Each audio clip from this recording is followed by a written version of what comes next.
Alright guys, in this tutorial I'm going to try to demonstrate what we call down here in Mississippi the Flat-Cork technique.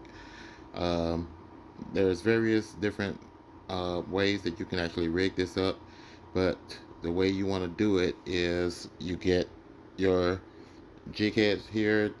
This is going to be a 1/16 ounce jig head, and of course my preference, and along with everybody else's preference, is going to be at 1/32. You want to do a double jig rig, and basically what you're going to do is uh, any size pound test line that you're wanting to use. You can go with 2/32. You can go with even 2/16 ounce jig heads, but my personal preference is to utilize a 30 seconds and 16 ounce combo. So what you do is on your tag end of your line, leading up to your rod tip, you're gonna go ahead and feed your 30 seconds on there. And what I do is I leave mine loose and just go ahead and let it free float up the line. And I go ahead and secure the bottom of my 16th ounce. Whatever knot you prefer. I mean, there's really no specified knot. I typically either tie a clinch knot if I'm just trying to get back in the water real fast.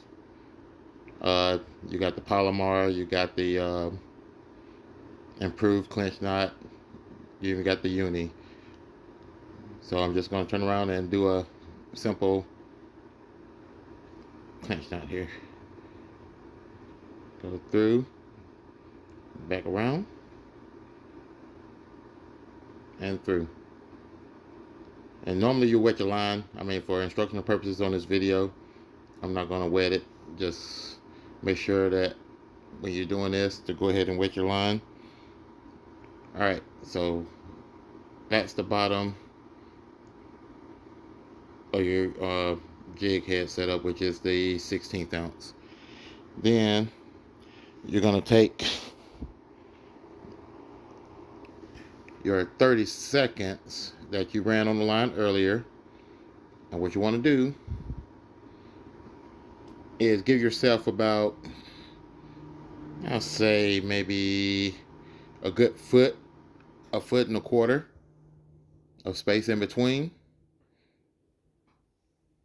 And you're going to take your jig head, and what I typically tell everybody to do is just take your jig head and pull maybe that much leader in between it, or your line loop. And what you're going to do is kind of hard to do it from this angle.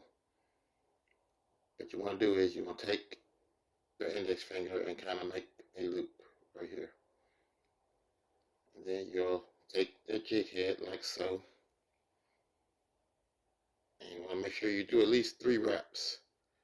If you do 2, it's not going to hold. So 1, 2, 3. Once you make that 3rd loop, go ahead and bring your hook point back through this loop that you've created right here. Once you bring that through, go ahead and switch hands or switch fingertips. Bring that loop completely over the top of your entire jig head. Then once you get it past the eye of the jig, what you want to do is slowly start pulling that. And the closer you can get that loop to your jig head, the better on the performance of your lure. But once you do that, that is your loop knot that secures your 30 seconds or your preferred jig head onto the line with a little small loop. As you can see, I have my 30 or my 16th ounce right there on that line. Now, the significance of this is now that I got that on there, and I was talking earlier about flat corking. Flat cork technique, you want to use an unweighted cigar float. And all you're going to do is basically take that cigar float, attach it to your line. Snap it on top, snap it on bottom. So it's pretty much just top and bottom. And now,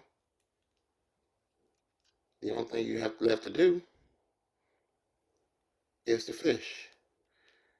Now, a lot of people get this confused and everything. So I got unweighted cork, followed by my 30 seconds jig head on top,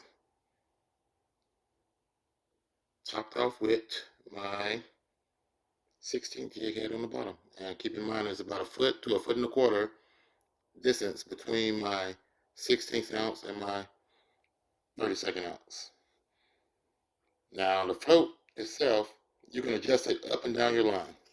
Just depending on the depth that you want to fish at to try to catch these fish. And preferably I use this method on my crappie, aka white perch. Depending on your location in the States, that's what it's targeted for. And you just adjust that float up and down the line. Now, a lot of people get it misconstrued as to what is flat corking. Of course, the cork is not going to always lay flat depending on the size lead that you, or jig head I should say, that you use.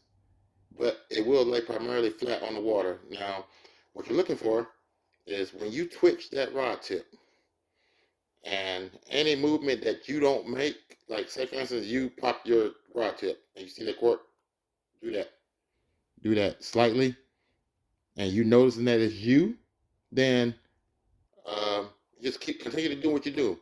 But you'll know for sure when you get a hit, because that cork can sometimes just be sitting there like barely moving. And if you hit it, chances are that crappie or white perch is in the area and he sees that jig making any type of movement, he's gonna pop it violently. And I tell a lot of people, the only thing you gotta like kind of put in your mind is the motion of a light switch. When you flip it on, flip it off. So flip like that, come back down. Flip like that, come back down. Now, if it flips up and comes straight up and down like that and it stays there, chances are you got a monster slab on your line. And all you gotta do is turn around and do a normal hook set. Just pull up on your line and you have a fish. I mean, it's simple. You don't have to do like an extreme amount of like setting the hook or anything like that. All it takes is a light little snatch of the rod tip, and that's why you use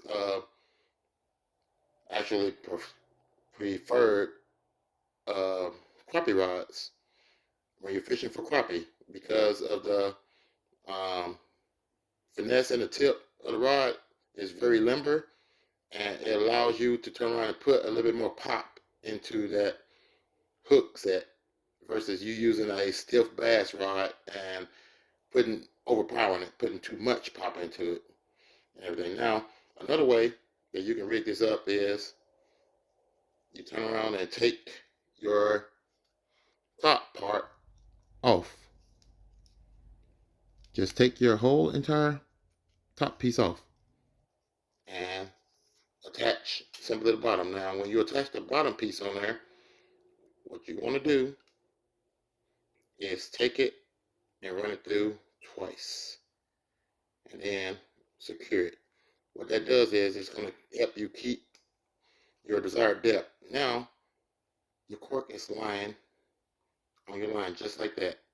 You can still move it up and down the line, but it's going to keep it a lot stouter on your line versus just putting it through one time. So always make sure you double it up twice around the little line right here. Now, this cork, if you notice, you're looking real close, see how it has that split in it?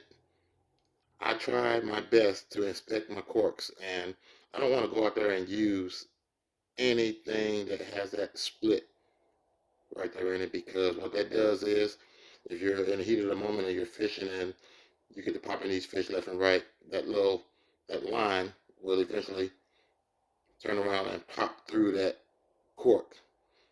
And if your top is not secure like we're doing right here with this single jig, you may catch the fish, but your cork is going to turn around and come completely off the line, and it's going to go floating in the water. So always make sure you try to inspect your corks and avoid the ones that got the little line that's running completely down the shank of the hook, or the cork, I'm sorry. But yeah, and this is the same instance, but this is actually a little bit more effective than having it attached completely to the top of this. And the reason why is because when you cast that this whole setup out into the water, only thing you're going to be doing then is it's going to sway back and forth, back and forth, back and forth on top of the water. When you get that strike indicator, there is no shadow of a doubt that you're going to know that you got hit, because this cork is going to immediately go, it's going to stand straight up just like that. And when it do, all you got to do is set the hook. Just set the hook. And trust me, you use this method, it's going to improve your hookup ratio with crappie 10 times over. We use it almost every single day down here in Mississippi. And, I catch my fair share of crappie. Like, I go out early mornings, catching them anywhere between a foot to 3 feet, super early mornings, between, like, say 4:30 and 6 o'clock. And of course, anybody that's crappie fishes knows that the more light penetration that comes through on the waterfront, these crappie are going to move down deeper and deeper and deeper. Now, my personal preference is, if that crappie moves down anywhere past 8 feet, then I deem my Flat-Cork technique that I'm showing you right here ineffective, for me anyway. Now, for some, they'll still turn around and shell out like 10 feet of line, 12 feet of line on a rod and everything. But what happens is, if you're in a group of people and you're trying to finesse out that much line and casting it from behind you out into the water, first of all, you're going to end up like um, hanging up some of your gear, or even worse, accidentally grabbing somebody else's rod that's close to you and chunking it into the water, because you're trying to fish over 8, 9 feet with a Flat-Cork rod setup. Whenever I have to go past 8 feet, that's when I rely on my slip cork rig. And usually with my slip cork rig, I see people that'll use a double rig system under the slip cork. That's great if you're casting short distances, but when you're casting for long distance, and especially when you're dealing with wind, that double rig is not your friend. And a lot of people fail to realize a double jig is just simply geared to help you locate the crappie. You're fishing like one depth of, say, 7 feet, and your bottom jig is set for 8 feet. So you're trying to figure out where they're located at between 7 and 8 feet. Well, once you get a consistency of where you're getting your most hits at, then that's when you adjust your slip knot and just simply cut off one of the jig heads. That's all you got to do, and fish with that one jig head. But me, myself, I start off with one jig head because, one, I don't want to waste precious time trying to um, rig up, re-rig my jig up and everything, just to turn around and go from a double jig to a single rig. So I start off automatically with a single jig. Now, back to this Flat-Cork deal. Uh, you can fish the Flat-Cork with a single jig. It's very effective. And you can also turn around and use this like when you put the jig head together, or I keep on saying the jig head, I'm sorry. When you put the cork back on the line, when you hook it back up to the line, This is like, I had a friend of mine that showed me this, and of course, knowledge is power. And I don't mind sharing my knowledge with anyone that's willing to listen. That's what I do. I love to see other people enjoying the same activity that I love doing. So imagine that you've casted your whole rig out at your desired depth, and you're just saying, "Oh, I'm bored. I don't want to turn around and just keep working the rod tip to pull it in." Well, what you can do is you can turn around and throw it out and do what they call slow trolling with your rod and reel. Just imagine like you're in a boat and you're going no faster than a mile per hour with your trolling motor on, and you just throw this out behind your boat and release so much line from your rod and just let it slow troll. Well, you can do the same thing from the bank with your um, Flat-Cork setup. The only thing you're doing is you throw it out and you reel your rod real slow. It's just like controlled kite lining, pretty much. You just turn around and throw that cork out there, let it get settled, and start reeling in back towards you real slow. And you'll know when you get a hit, because you either see that front end of this cork kind of stand up on its front side a little bit, or 9 out of 10, you're going to feel that crappie or white perch hit that jig. And all you got to do is pull up on your rod tip, and he's going to be on your hook every single time. I'm hoping that a lot of you all will turn around and put this to the test in your waters. And I'm pretty sure it's effective for brim as well. And you don't necessarily, you're not limited to only using a jig head with this system. You can turn around and put you a regular Aberdeen hook on there and put a minnow on the bottom of this and fish it the same exact way. And I mean, literally catch fish. But like I said, this method, super early in the morning, when you're looking to catch you some good old sakali, as they like to call them in most places, you will be amazed at the amount, let alone the quality size of the crappie that you'll catch. Super early mornings, like when you thinking that you don't want to let go of that pillow in the morning, that's when they're sitting up at close to the bank, ambushing little small bait fish, and they're unsuspecting. And now, this time of year, we're moving into the spawn. So I highly, highly recommend using this technique to catch you a good mess of crappie. I mean, I've literally like caught limits on top of limits using this method. And I didn't know anything about this method at first. I moved down here to Mississippi in 2015. Before I moved down here, I was all about fishing with primarily just minnows and catching these white perch. But once I moved down here, and it still took me a good month after I moved here to learn everything that I learned that I know now.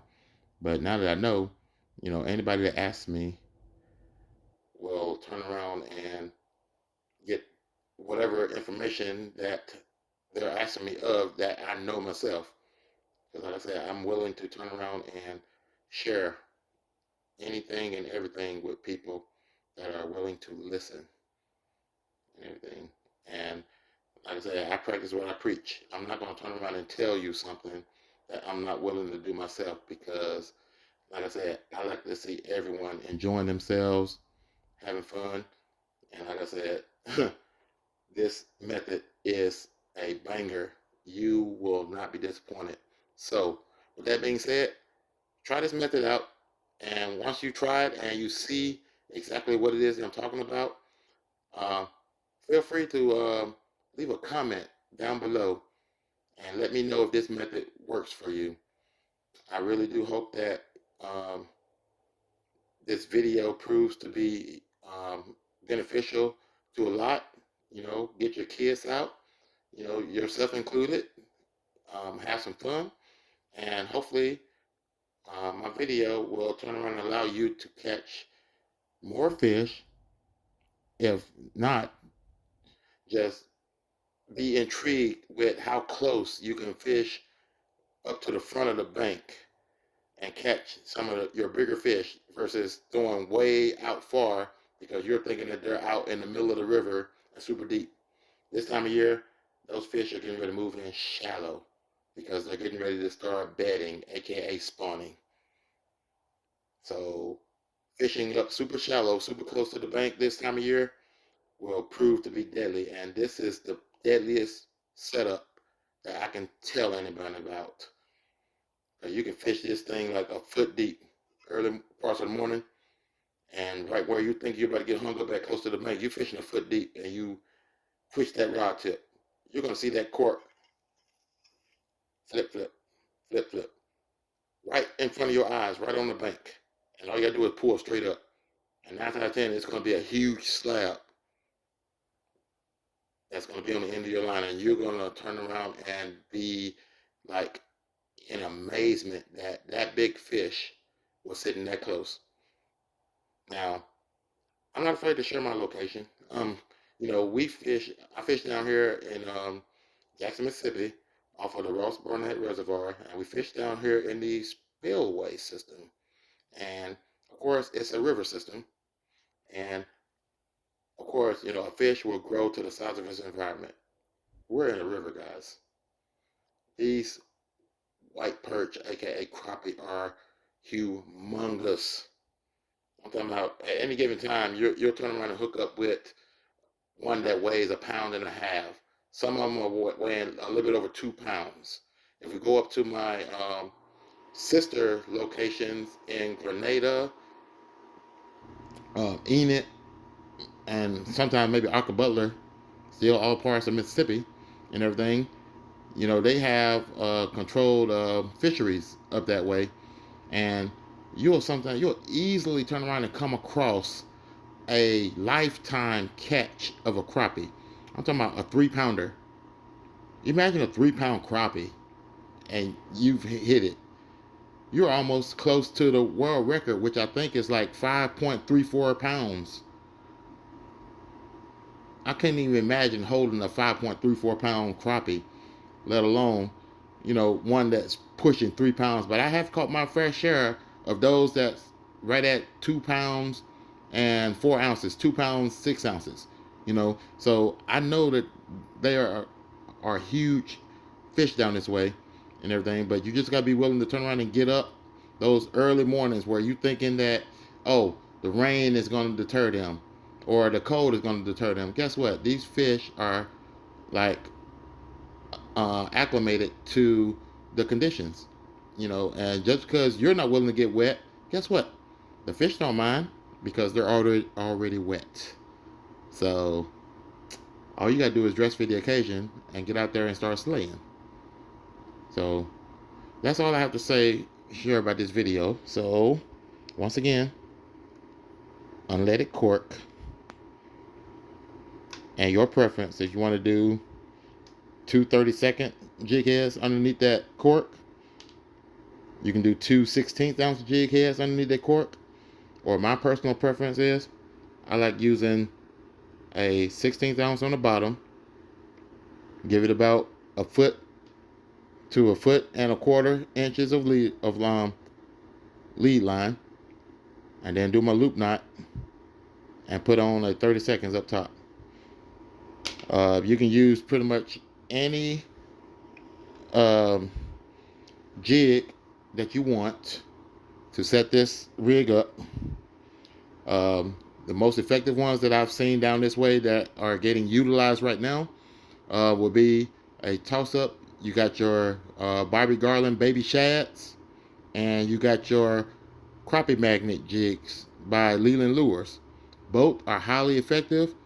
Bobby Garlands are a little bit softer, so expect for them to like lose its buoyancy, lose its structure, like as you fish prolong with it.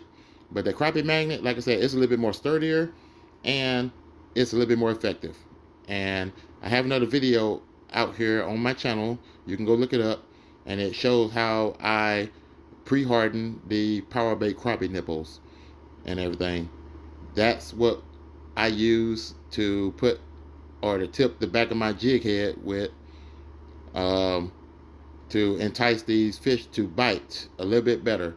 So every little tool that you can turn around and use on your fishing adventure, you want to give yourself the advantage. You want to give yourself an edge every time you go out. So what one person is not doing could be, um, detrimental, whereas you are doing something a little bit different than that person to your left or that person to your right. That's going to make a difference in you putting more fish in your bucket and everything. So, like I said, I've seen it many and many times.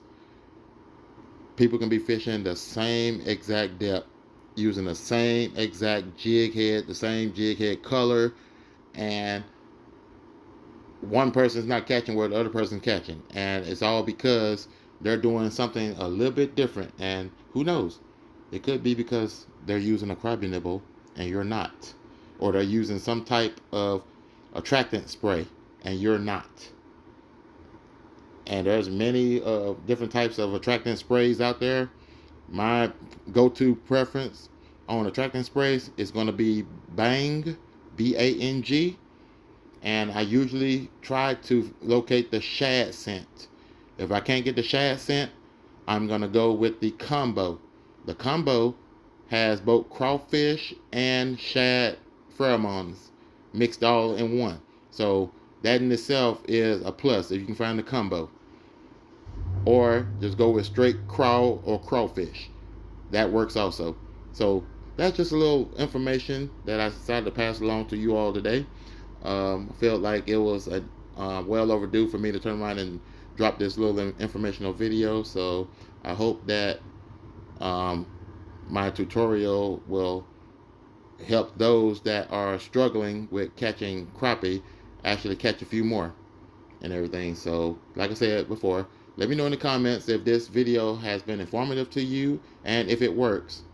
And I look forward to hearing more from my loyal viewers that you are slaying on the crappie in your area by using this technique and everything. Now, another thing I forgot to mention is you can also take this rig right here, and if the wind conditions in your area gets a little high and it seems like you see your rig moving a little bit too quick in the water, you can always throw like a little small BB shot of lead, like right directly below your unweighted cork.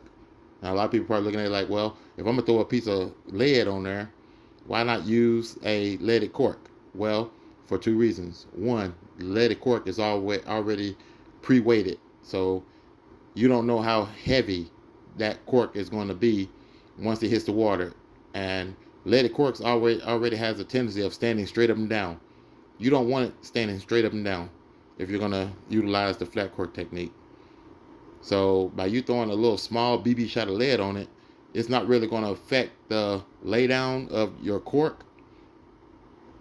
And what it does is going to help it remain stationary or stay in the strike zone a little bit longer for you to get that strike from that fish. And also try your best to make sure that you're getting a 3-inch unleaded cork. You can actually turn around and probably find these unleaded corks. You can go to Academy. I know some Walmarts may still carry them, but most times you're going to find them with the lead on the bottom of it. Or you can go down to this website that I order my corks from. The website is www.floatsunlimited.com. That's www.floatsunlimited.com. And you want to look for the cigar snap-on floats, and they have various colors out there available, but make sure that when you get it, you can search for the 3-inch versions of those unleaded corks, and they got a pretty good price on them. I mean, you can get like a bag of 25 of them for like 14.40, and I think their flat rate shipping is like 8.95. So that's not a bad deal at all. I mean, that's also where I get my slip floats from. So I don't go out and search at like Walmart and Academy and make my own corks to where I got to turn around and buy a small slip float just so I can get the stick out of it and go find another unleaded cork just to jam that slip float stick through it. I'm I'm upside down in my money and everything because I done spent like almost $4 for three small slip floats and spent another $3 for say three um, unweighted corks with the little black tips in the end of it. I can just pop out and ram the slip stick through. So why am I gonna turn around and waste like almost $7 just to set up three corks where I can turn around and pay $14 and have 25 that's already set up, ready to go. I don't have to worry about spending any more money. But like I said, hope this video has been informative. Um, I don't know what other videos I'll be putting out after this, but as time progresses and everything, I'm pretty sure I'll think of something to put out there. But in the meantime, in between time, tight lines, and I hope that everyone starts catching more fish. Like I said, leave me a comment down below and let me know if this video has been informative for you. And I hope and wish you all nothing but the best of luck. Have fun, be blessed, and good luck.